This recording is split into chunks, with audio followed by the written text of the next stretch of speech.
Hello and welcome to doctor পবিট world. Module ওয়ানের second ক্লাসে আমরা আজকে জানব খাদ্য এবং পানি ব্যবস্থাপনা নিয়ে। দেখেন, মুরগির খামারের লাভ ক্ষতির প্রায় 70% এটা নির্ভর করে ফিড এবং পানির উপর। অর্থাৎ এই ফিড ম্যানেজমেন্ট এবং পানির ম্যানেজমেন্ট যদি আপনার ভালো না থাকে, তাহলে আপনি যতই ভালো জাতের মুরগি নিয়ে আসেন বা ভালো ওষুধ ব্যবহার করেন, সেটাতে কিন্তু আপনার কোনো কাজে আসবে না। তো এই বিষয়টাতে আমাদেরকে অবশ্যই গুরুত্ব দিতে হবে। তো আমি প্রথমে যে বিষয়টা আলোচনা করব সেটা হচ্ছে বয়স অনুযায়ী ফিড দিতে হবে। বয়স অনুযায়ী মুরগিতে ফিড দিতে হবে। কিভাবে সেটা? ব্রয়লার, সোনালী বা কালার বার্ডের কিছু ফিড দেওয়ার কিছু স্টেজ আছে। যেমন এই স্টেজগুলোকে আমরা কি বলি? স্টার্টার অথবা প্রি স্টার্টার। এরপর আছে গ্রোয়ার, এরপর আছে ফিনিশার। এখন প্রি স্টার্টার কখন? অর্থাৎ বাচ্চা যখন একদম ডে 1 থেকে পালা শুরু করব, অর্থাৎ 0 দিন থেকে, এই 0 দিন থেকে 7 দিন পর্যন্ত আমরা প্রি স্টার্টার খাওয়াতে পারবো। এবার 7 থেকে 15 দিন পর্যন্ত আমরা স্টার্টার ফিড ইউজ করতে পারবো। প্রি স্টার্টার 7 দিন, এরপর 7 থেকে 15 দিন পর্যন্ত হচ্ছে আমরা স্টার্টার ফিড।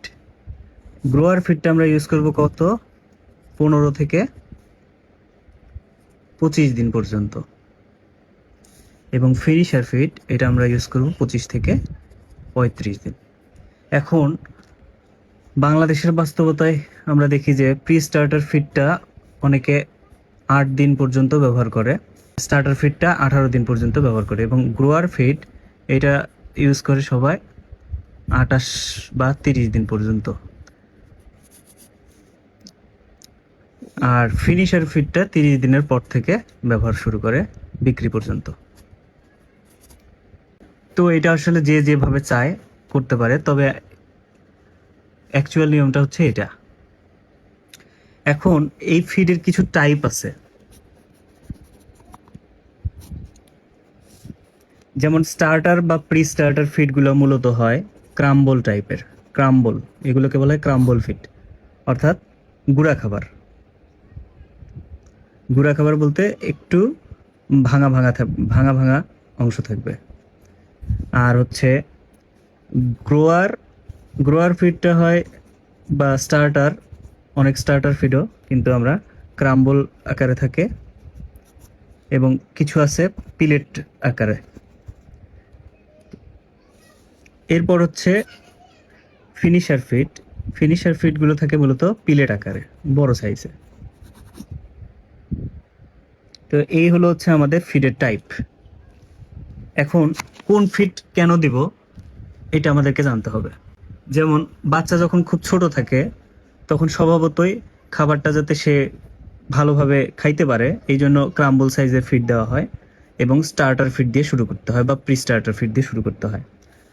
আর গ্রোয়ার ফিডটা দেওয়া হয় বাচ্চার বডিতে যাতে দ্রুত ডেভেলপমেন্ট হয়, অর্থাৎ মাংস লাগে এবং দ্রুত বড় হয়, এই কারণে গ্রোয়ার ফিডটা দেওয়া হয়। সেটা ক্রাম্বল বা পিলেট আকারে দেওয়া হয়, এবং সেটা শুরু করতে হয় 8 দিন থেকে 18 দিন পর্যন্ত। আর সোনালির ক্ষেত্রে কিন্তু আমরা এই গ্রোয়ার ফিডটা শুরু করি 28 দিনের পর থেকে।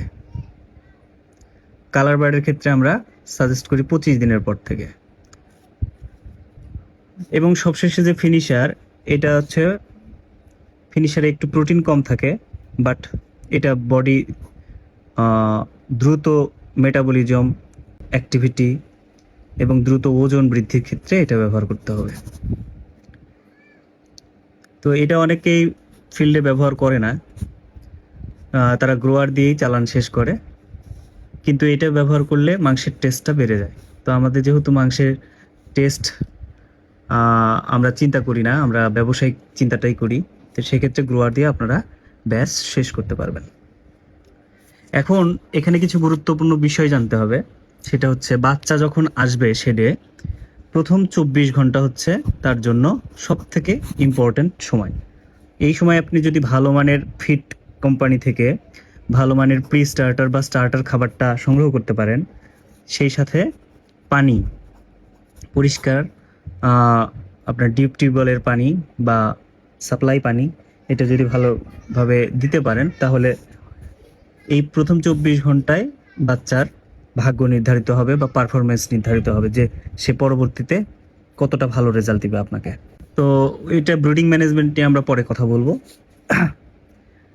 আর একটা বিষয় যে ফিডের ব্যাপারে যেটা মাথায় রাখতে হবে, যখনই আমরা কোনো ফিড চেঞ্জ করব, সে ধরেন আমরা স্টার্টার থেকে গ্রোয়ারে যাচ্ছি বা প্রি স্টার্টার থেকে স্টার্টারে যাচ্ছি, গ্রোয়ার থেকে ফিনিশারে যাচ্ছি, এই যে খাবার যখন ট্রানজিশন করব, এই ফিড চেঞ্জটা ধীরে ধীরে করতে হবে, একবারে করা যাবে না যে আজকে স্টার্টার দিছি কাল স্টার্টার শেষ করব কালকে আমি গ্রোয়ার দিব, এরকম করা যাবে না।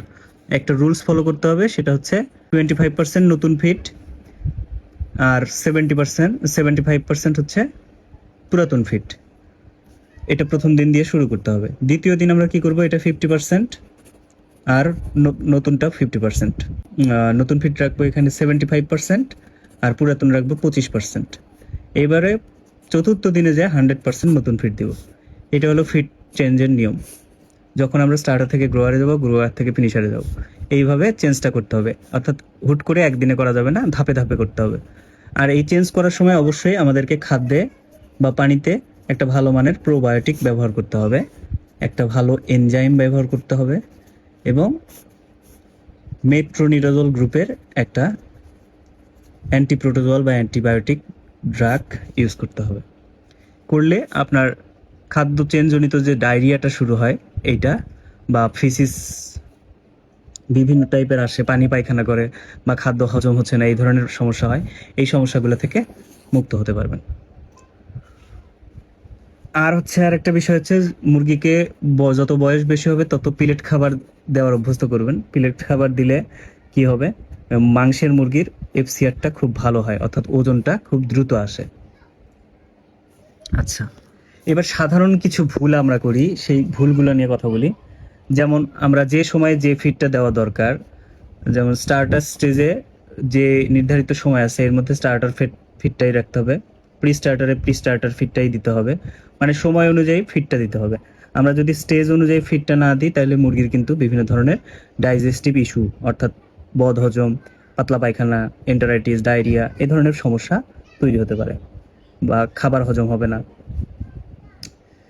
আর সবসময় চিন্তা করতে হবে ভালো মানের ফিড, ভালো কোম্পানির ফিড, এগুলো নিয়ে আসতে হবে, না হলে কিন্তু আপনার মুরগিতে ডায়রিয়া, এবং ডায়রিয়া হলে ওজন কমে যাবে। সো একটু 2-4 পয়সা বাঁচার জন্য বা বস্তা প্রতি ধরেন 50 টাকা বা 100 টাকা সেভ করতে যায় আপনি যদি খারাপ কোয়ালিটির ফিড নিয়ে আসেন, খারাপ কোম্পানির ফিড নিয়ে আসেন, ভালো মানের মানে ফিড যদি না রাখেন, সেক্ষেত্রে ডায়রিয়া এবং মুরগির সঠিক এফসিআর আসবে না, ওজন কম হবে। আর ওই যে ফিড চেঞ্জের বিষয়ে যেটা বললাম, হঠাৎ করে ফিড চেঞ্জ করবেন না, এতে করে স্ট্রেস হবে, আর স্ট্রেস হলে অবশ্যই আমাদেরকে এনজাইম, প্রোবায়োটিক, মেট্রোনিডাজল এগুলো অ্যাড করতে হবে। এবং চাইলে আপনি একটা WS মাল্টিভিটামিন ব্যবহার করতে পারেন একবেলা। যে কোনো ধকলজনিত কাজে WS জাতীয় যে ভিটামিনগুলো পাওয়া যায়, মাল্টিভিটামিন, এটা খুবই ভালো কাজ করবে। এই গেল হচ্ছে আমাদের খাদ্য ম্যানেজমেন্ট। আমি এখানে মুরগি কোন বয়সে ফিড কতটুকু খাবে, কোন দিন বয়সে এবং কতটুকু ওজন আসবে, ব্রয়লারের ক্ষেত্রে বিভিন্ন যে ব্রিড আছে, যেমন রস, তারপর ইপি, তারপর আইআর, এগুলোর বিভিন্ন চার্ট আপনাদেরকে এখানে দিয়ে দিচ্ছি, এগুলো ফলো করবেন। এরপর আমরা আলোচনা করব হচ্ছে পানি ব্যবস্থাপনা নিয়ে। আচ্ছা, তার আগে চলুন দেখি যে এই ব্রয়লার জাতের মুরগিতে পানি কেন গুরুত্বপূর্ণ। ফিডের ব্যাপারে কথা বললাম, তো মুরগির ক্ষেত্রে মুরগি ফিড যা খাবে তার 2 গুণ খাবে হচ্ছে পানি। এটা একটা সহজ হিসাব। যদি ফিড 100 গ্রাম খায় তার পানি খাবে 200 মিলি। ঠিক আছে। এখন কোনো মুরগি যদি পানি কম খায় তাহলে সে ফিডও কম খাবে এবং তার ওজনও কম আসবে। সো এই কারণে পানি গুরুত্বপূর্ণ। এখন ভালো পানির কিছু বৈশিষ্ট্য আছে, শুধু পানি হলেই তো হবে না, পানিতে কিছু বৈশিষ্ট্য থাকতে হবে। যেমন মুরগিকে সবসময় পরিষ্কার পানি দিতে হবে। অনেকের খামারে দেখা যায় যে পানির পাত্রে ময়লা পড়ে আছে, লিটার পড়ে আছে। তো এই ধরনের পানি মুরগিকে দেওয়া ঠিক হবে না। সবসময় পরিষ্কার, স্বচ্ছ এবং টাটকা পানি মুরগিকে দিতে হবে। এটা হলো ভালো পানির বৈশিষ্ট্য। 2 নম্বর, সেই পানিতে কোনো ধরনের গন্ধ থাকা যাবে না, তাহলে মুরগি পানি কম খাবে। আর পানি খুব বেশি ঠান্ডা হওয়া যাবে না, অর্থাৎ 20 ডিগ্রি সেন্টিগ্রেডের নিচে পানি দেয়া যাবে না, এতে করে মুরগির কোল্ড শক হতে পারে। আবার খুব বেশি গরমও দেয়া যাবে না, সেটা হচ্ছে 30 ডিগ্রির উপরের পানি। মুরগিকে দিতে হবে 20 থেকে 25 ডিগ্রি সেন্টিগ্রেডের তাপমাত্রায় যে পানিটা থাকে, এই পানিটা মুরগির জন্য সব থেকে বেটার। আর একটা ভালো পানির বৈশিষ্ট্য হচ্ছে পানির পিএইচ।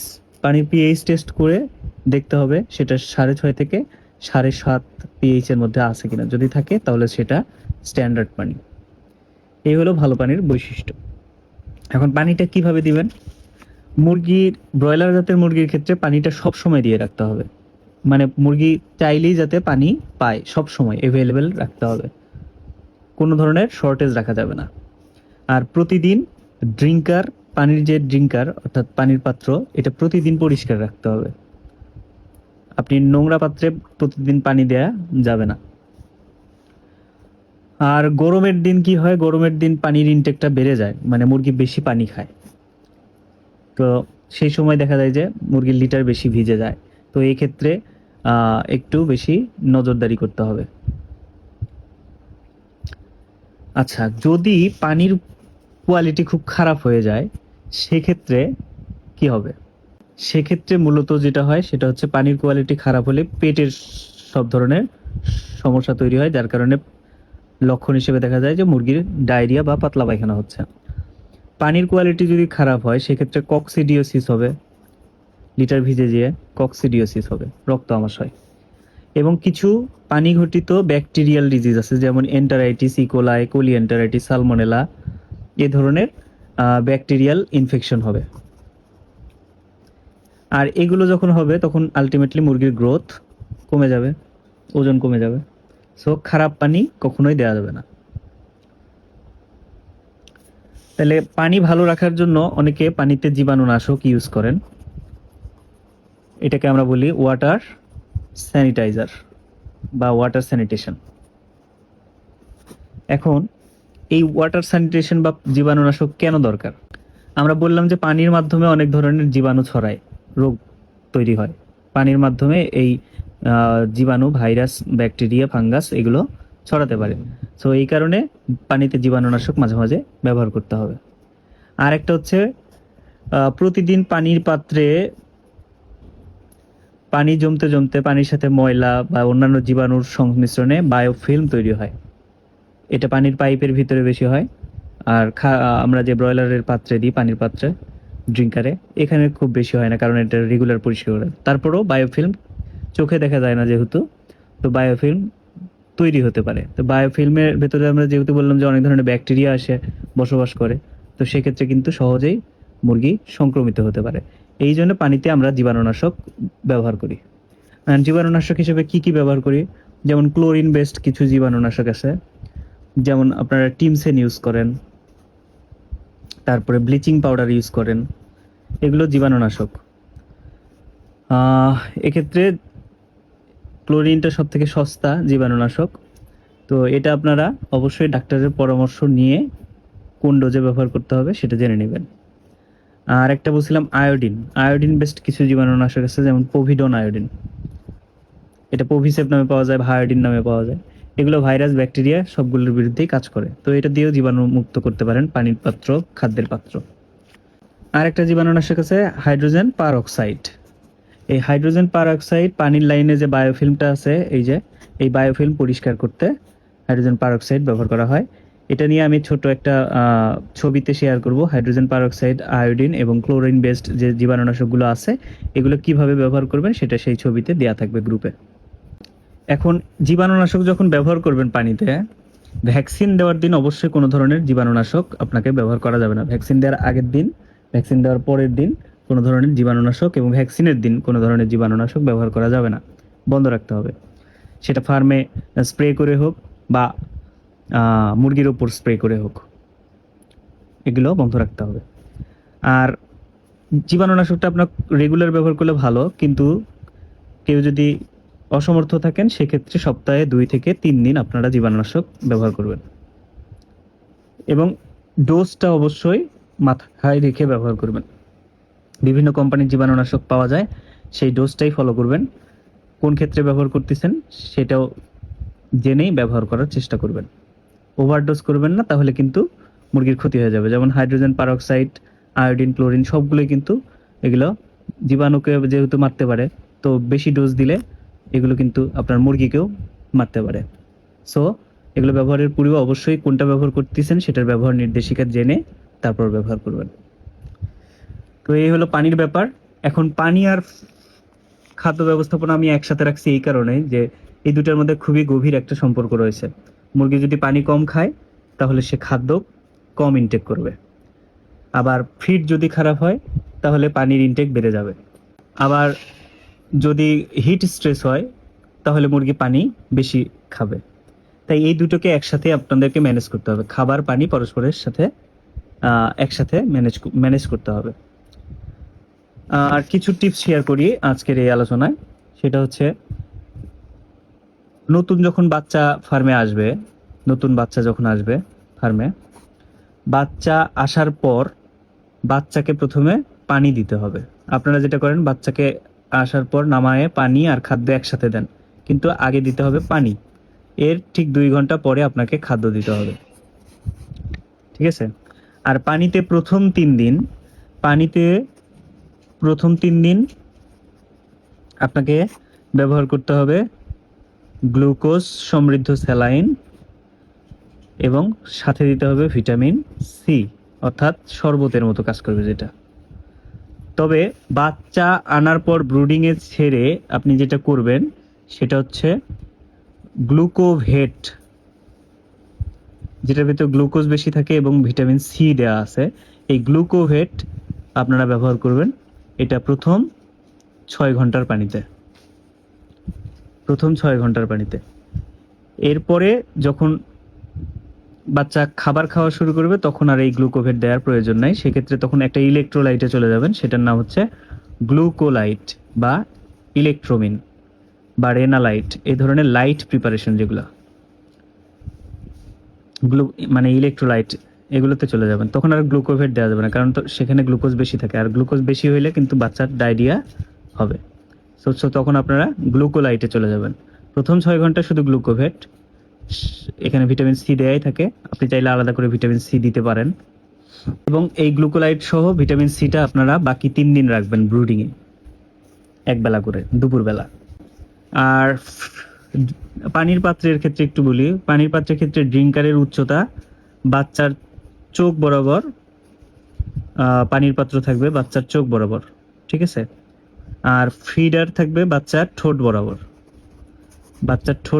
বা পিঠ বরাবর থাকবে হচ্ছে বাচ্চার খাদ্যের পাত্র। আর যেহেতু ব্রয়লার মুরগি, অবশ্যই তাদের খাদ্যের পাত্র, পানির পাত্র কখনো খালি রাখা যাবে না।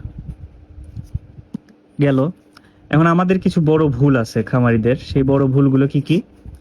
একটা হচ্ছে তারা ময়লা ড্রিঙ্কার পাত্র, মানে পানির পাত্র ময়লা আছে ওই রকমই রেখে দিছে।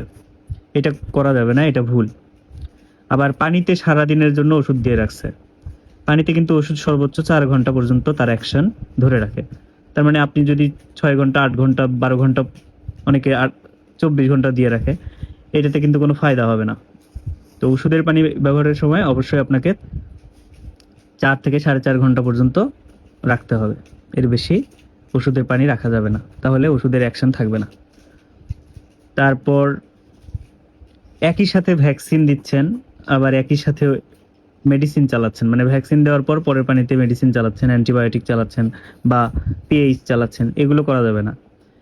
এগুলো অবশ্যই পরামর্শ নিয়ে করবেন। আবার অনেকে দেখা যায় যে ফিডের সাথে অতিরিক্ত ভুট্টা, সয়াবিন এগুলো অ্যাড করে দেয়, সয়াবিন বা বাজার থেকে প্রোটিন কিনে নিয়ে আসে, সেটা অ্যাড করে দেয়।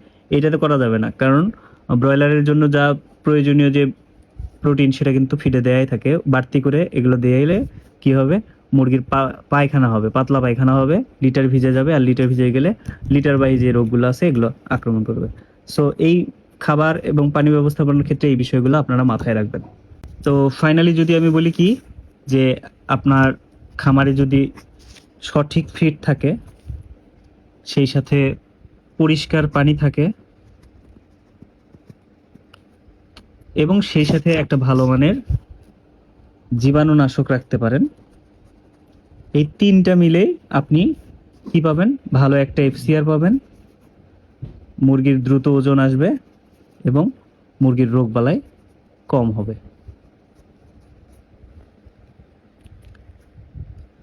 তো এই ছিল আমাদের খাদ্য এবং পানি ব্যবস্থাপনা। আশা করি বেসিক বিষয়গুলো আপনাদের ক্লিয়ার হয়েছে। তারপরে যদি কোনো প্রশ্ন থাকে অবশ্যই কমেন্টে প্রশ্ন করবেন। ধন্যবাদ।